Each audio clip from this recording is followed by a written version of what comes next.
Hello friend नमस्कार मु आपनको Odisha story YouTube channel को स्वागत करुच्ची। आसतु आज किसी इंपोर्टेंट क्वेश्चन गुड़िक विषय आलोचना करवा। एगुड़िक होमगार्ड एग्जाम अत्यंत गुरुत्वपूर्ण एवं अन्य एग्जाम इंपोर्टेंट अच्छी।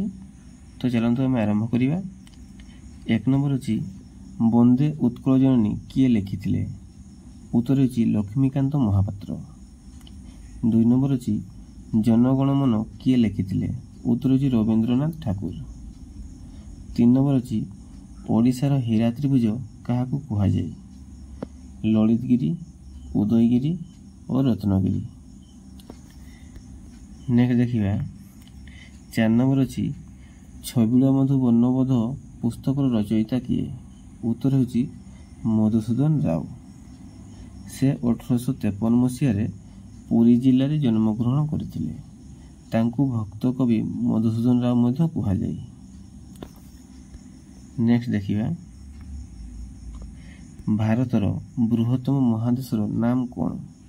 उत्तर होची एशिया महादेश।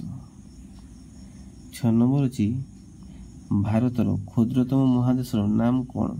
उत्तर होची ऑस्ट्रेलिया महादेश। आपन यदि आम चैनल को सब्सक्राइब करना तेरे चैनल को सब्सक्राइब करने। 7 नंबर अच्छी 6 माण 8 गुंठ पुस्तक रचयिता किए? उत्तर होची फकीर मोहन सेनापति। तांको व्यास कवि मध्य कहुए। से बालेश्वर जिले में जन्मग्रहण करथिले। से रेवती, लछमा, मामू पुस्तक मध्य लिखिथिले। 8 नंबर अच्छी पृथ्वी बृहत्तम महासागर नाम कौन? उत्तर होची प्रशांत महासागर। परवर्ती प्रश्न अच्छी ओडिशार विधानसभार सभ्य संख्या केते? उत्तर होची 147टी। 10 नंबर क्वेश्चन अच्छी ओडिशार लोकसभा केते जन सभ्य अछंती? उत्तर होची 21टी। 11 नंबर क्वेश्चन अच्छी ओडिशार राज्यसभा केते जन सभ्य अछंती? उत्तर होची 10टी। मन रखंतु विधानसभार सभ्य संख्या होची 147। तापर अछि ओडिशार लोकसभा केते ना 21 और राज्यसभा 10। परवर्ती प्रश्न देखिए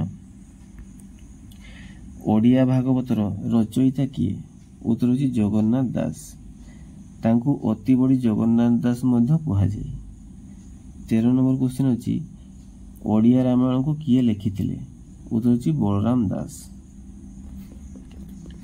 नेक्स्ट क्वेश्चन अच्छी ओडिया रे महाभारत किए लिखिथिले? उत्तर होची सारला दास। 15 नंबर क्वेश्चन अच्छी क्यों पर्व को आलोकर पर्व कहुए? उत्तर होची दीपावली। 16 नंबर अच्छी नालंदा विश्वविद्यालय स्थापक किए? उत्तर होची कुमार गुप्ता।